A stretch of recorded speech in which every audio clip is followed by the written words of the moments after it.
There may be food changes. Someone may be like a sugar addict. I love sugar. I mean, hello. Anyone not like sugar here? You don't like sugar. You don't like the taste of it. I like the taste of it, sort of. Sort of. You might not be addicted to it, but for most everyone kind of likes sweet a little bit. You know, like in Japan, sweets. Men don't like sweets in Japan. No, It's a gift, I right? was addicted. Men are not supposed to like sweets. I was addicted, but You now were. I'm afraid of sugar. That's why I say I don't like it. Ah. I'm afraid of it. What are you afraid of? That it causes inflammation and all kinds of degenerative things. Correct. You're right. I taught myself to be afraid of it. That's wonderful. My 13-year-old daughter has not touched anything with sugar for the last 3 months or 4 months. She just decided, I'm not doing sugar, but she is really good about it. She's, I have to confess, much better than I am, which is why I'm so admiring of her. But, Do fruits affect that, or what? does that include fruits, or is that okay? No, that doesn't include fruit. There are a lot of things. You know, if someone is diabetic or they have too much sugar in their system, it needs to be toned down. Then there are certain fruits that go into the system. The sugar goes in much more quickly versus others. So we don't want to have blood sugar surges. So there are choices of which fruits to choose from. But there are a lot of other cofactors, that are in fruits that aren't just like in a bag of white sugar. Are we ready for the next question? Do you have another question about sugar? Oh, no, not about sugar. Okay, we can go still do questions. Yeah. Tell me when. What time is it? Yeah, take another 5 or 10 minutes for questions. Okay, yeah, because it's like 11. Yeah, start one, yeah. So my question is, if you have grandparents who have dementia and Alzheimer's, Yes. how likely are you to get that? And do you do genetic testing? How important do you think that is? Genetic testing is a good thing to do, but it's not everything because the environment also alters our genes. So depending, there are some genes like the B12 gene. If you have 2 of the same kind of morphed ones, then you're definitely going to have a lot more problems with metabolizing B12, and you have to use the step farther to actually get things to work right. The Alzheimer's related genes, I don't think it's not a sentence that you are definitely going to have it or it's going to be really severe, because there's a lot of environmental things that play into it. The Alzheimer's Association, there was a big article in the Chronicle maybe 4 or 5 years ago where they said Alzheimer's is a multifaceted problem and you have to deal with it in all those ways.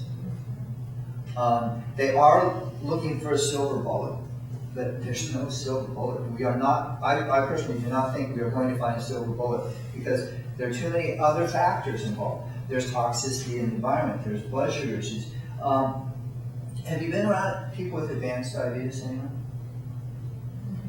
Where they're, they have dialysis and things like that. So, with those individuals, for example, you've been around them, you said? Mm-hmm. What was your name? Carrie. Carrie. So, Carrie, you've been around, and was there every time where you went in and they had no idea who you were? Not really. Well, I'm usually working with people who have Alzheimer's and other types of dementia. So All right. So, if I can isolate it. mm-hmm. So there could be Alzheimer's and diabetes at the same time, too. Mm-hmm. Well, my uncle, who was a surgeon, and who I admired greatly, he said, from age 2, you are going to be a doctor. Mm-hmm. And so that's kind of why I went into this, but then I went into natural medicine. He was very disappointed. It's not why he got advanced diabetes. But when I would go to visit, he had legs chopped off. He was a surgeon, and he's going in and getting this leg chopped off, and he's in bed sores. And then some days I go in and visit, and he had no idea. He wasn't there. I mean, because diabetes affects the brain. Dementia is, and memory issues and all, are a key sign and symptom of advanced diabetes, just like shutdown of kidneys, gangrene, things like that. Those are all part of the advanced diabetes thing. So dementia and those can come, and so diabetes is something maybe you have a tendency toward, but it's much more environmental.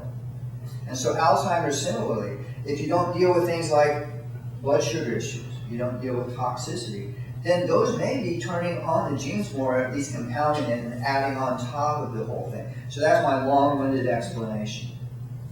And do you know what, are you more likely though to get those if you have that in the genes? Is there like a percentage of people who say, You know, I don't know the statistics on it, but in general, environmental impact is very pivotal in the turning on and off the genes, except for like eye color and hair color. I mean, we can wear contact lenses. Yeah. I'm just wondering about fish oil, if that is supposed to be really effective for brain health. The omega-3 fatty acids, which are found in fish oil, are really important for health. Very important. Now, when you are getting those, you want to be sure, though, that you are getting them from a source that has independent laboratory testing of toxicity. Because deep water fish are way, way down there. And, do you think our oceans are pristine like they used to be? There's a lot of stuff down there. And they're eating it. So it can concentrate in those fish in the livers.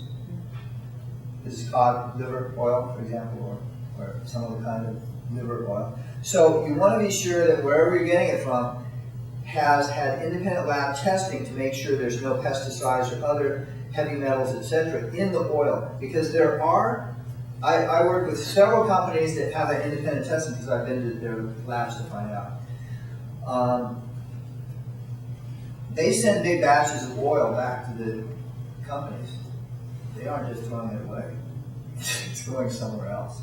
So there are people who aren't testing, and so you could get contaminated oil. So again, the R part of the brain is removing toxins. You don't want to be putting them in when you think, I'm taking this, it's really healthy for me, and then if you're putting in mercury and other heavy metals, you're adding a whole different factor. So yes, the oils are really important for